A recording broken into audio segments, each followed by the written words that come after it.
Hi friends, welcome to KK blogs. నేనైతే మీకు ఇప్పుడు చాలా simple and easy process egg fry చూపిస్తున్నానండి. నాకు తెలిసి ఇది ప్రతి ఒక్కరికి వచ్చు, బట్ స్టిల్ కొంతమంది బిగినర్స్ ఉంటారు కదండి, వాళ్ళ కోసం అండ్ బ్యాచిలర్స్ కూడా చేసుకుంటారు కదా, వాళ్ళ కోసం అయితే నేను చూపిస్తున్నాను. చాలా చాలా ఈజీ, 2 మినిట్స్లోనే అయిపోతుంది. ఇది వచ్చేసి ఫస్ట్ కడాయి పెట్టేసుకొని కొంచెం ఆయిల్ అయితే వేసుకోవాలి. ఆయిల్ వేడెక్కాక నేనైతే 5 ఎగ్స్తో చేస్తున్నాను. 5 ఎగ్స్ అయితే బీట్ చేసుకొని వేసుకోవాలన్నమాట. ఇదేంటంటే మనం కలపడంలోనే ఉంటుందండి. జస్ట్ 2 నిమిషాలు కలిపితే చాలు, ఈ ప్రాసెస్ మనకి ఎగ్ ఫ్రై అయితే అయిపోతుంది. మంచిగా ఎగ్స్ అన్ని బీట్ చేసుకొని జస్ట్ కలపాలి. ఎగ్స్ అన్ని మంచిగా ఉడికే వరకు కలపాలన్నమాట.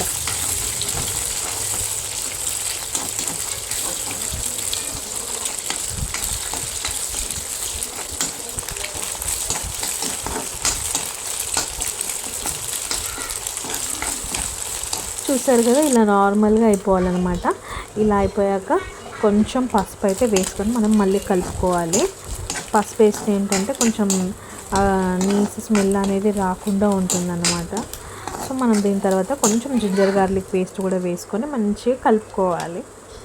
ఆయిల్లో చక్కగా ఉడికిపోయిందంటే 2 నిమిషాలలో అయిపోతుందండి ఇదైతే.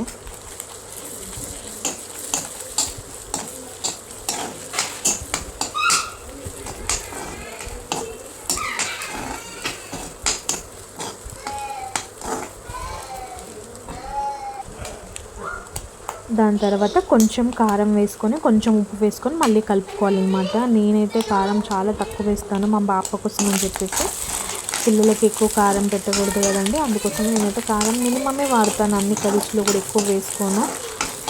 సో అలా వేసుకొని కారం ఉప్పు వేసుకొని కలుపుకొని తర్వాత ఇన్ కేస్ ఇంట్లో ఉంటే కనుక కొంచెం చికెన్ మసాలా వేసుకొని కలుపుకుంటే కనుక అయిపోయింది మన ఈజీ, చాలా ఈజీ అండ్ ఎగ్ ఫ్రై అనమాట. 2 మినిట్స్లోనే అయిపోతుంది. మంచిగా అన్నంలో కూడా కలుపుకొని తినొచ్చు, లేదంటే ఇలా స్నాక్ లాగా కూడా తినేసేయచ్చు. అంత టేస్టీగా ఉంటుంది. మీరు కూడా ఎప్పుడైనా ట్రై చేయండి friends. Bye, see you in the next video.